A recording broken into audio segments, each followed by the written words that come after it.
Okay, well, today we're going to be tying this one here, the Chironomid. One of them here, the bottom one, doesn't have the little tooth sticking out the front. As you can see here, this one has this little bit of white. The one with a little bit of white will be the one we're going to be tying today. It's a little more difficult than the level of tying, but still an easy pattern to tie. We're going to be tying this on a size 12 U201 Umpqua hook. And we will be needing 2 colors of thread today. My choice in colors of thread are the fire hole, pretty sure it's fire hole orange, 72 denier, and then also 72 denier olive. We'll also be needing some olive scud back and some brassy size UTC silver wire and just a little bit of lead wire. And the little white part up here in the front is just a piece of reel backing. I can get it through that black glass bead really easy, which brings me to the point of a glass bead is another material we need. So we'll go ahead and get this one out of the vise and we'll get fresh hook in there and get to tying. So to begin things off here, I got to take this tiny little piece of reel backing, wet it just a teeny bit, and I can stick it right through the center of that bead, which will make it easier for me to hold on to that bead, but that's also how the piece looks whenever we get ready to thread it onto the hook here. I have this pair of pliers in my hand still because I want to crush the barb down on this hook, because it is a barbed hook. So here is the magical trick of using that, and you just taking, trying to keep it focused, which it really probably isn't. And then we just bring it right up to the front, and there's our start pretty much.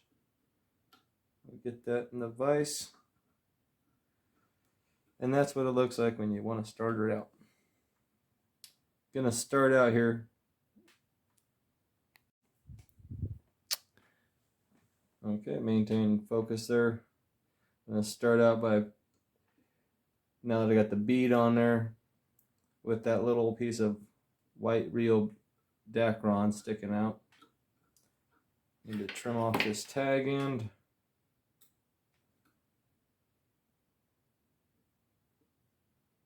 And to keep that thing on the top, go underneath it once and then rewrap over it.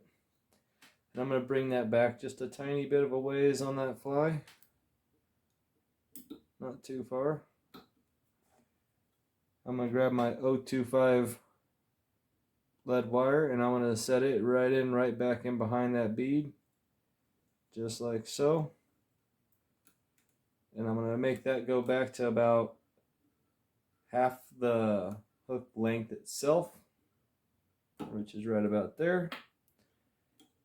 And then I'm going to make a nice little thread body going the rest of the way down into that bend of the hook here, right about there. And then I'm going to come back up just a tiny bit. And then we're going to tie in this brassy size silver wire right where that lead terminates. That way we're continuing that nice tapered shape going down into that bend of the hook. Because that's sometimes what the thing is that fish look for a certain silhouette.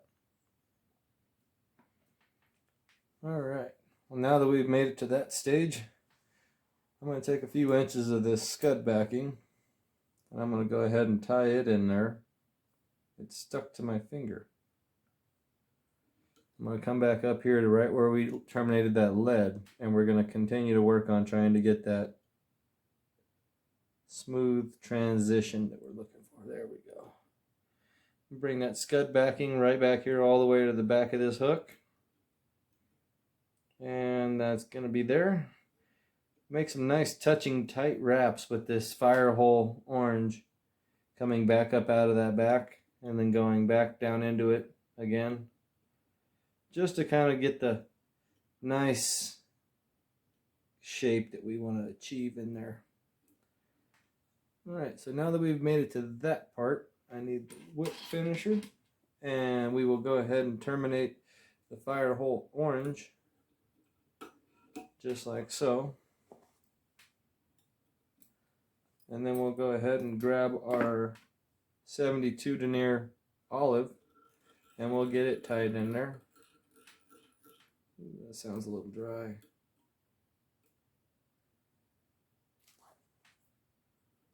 So here we go, wrapping that 72 denier olive back there.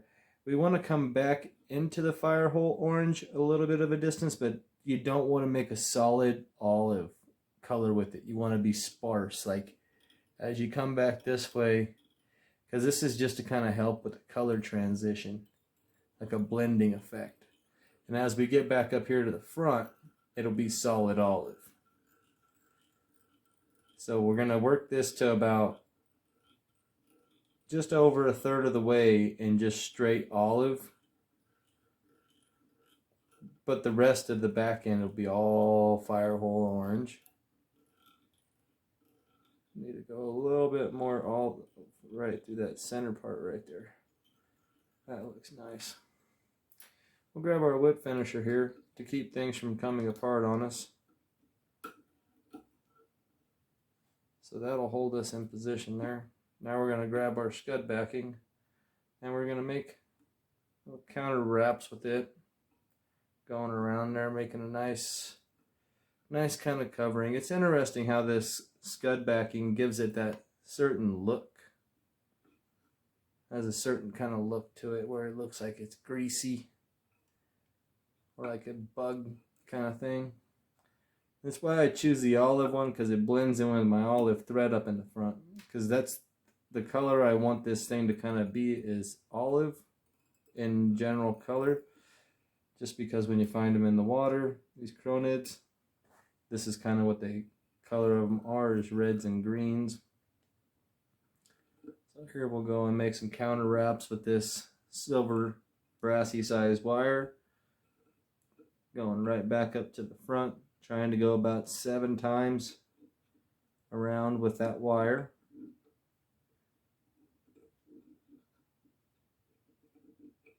Staying rather evenly spaced as you possibly can. Some of that wire just broke off in my fingers. And then we're going to just capture that wire with a couple overs and an under, and then go back over. I don't like helicoptering these things off, but we'll try to. I just think that sometimes it works and sometimes it puts a little stress into that wire and the thread you have in that area. Okay, and go ahead and whip finish it there, and we'll call it a day. All that thread wrapping on around there, and then we'll hit it with a little UV cement just to go up over the top of everything, hold everything in position. Grab our torch.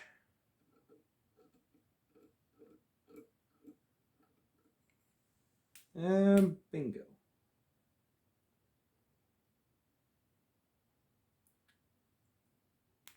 Okay, so there is what I would like to call my version of the Sidewinder Chironomid style fly. It could be fished like a nymph, especially when you have them in this size. You can also tie these down into smaller sizes, as long as you can get smaller size material and make the silhouette look right. That's the hardest part about any fly, is getting the silhouette right. So thank you guys for watching, liking, subscribing.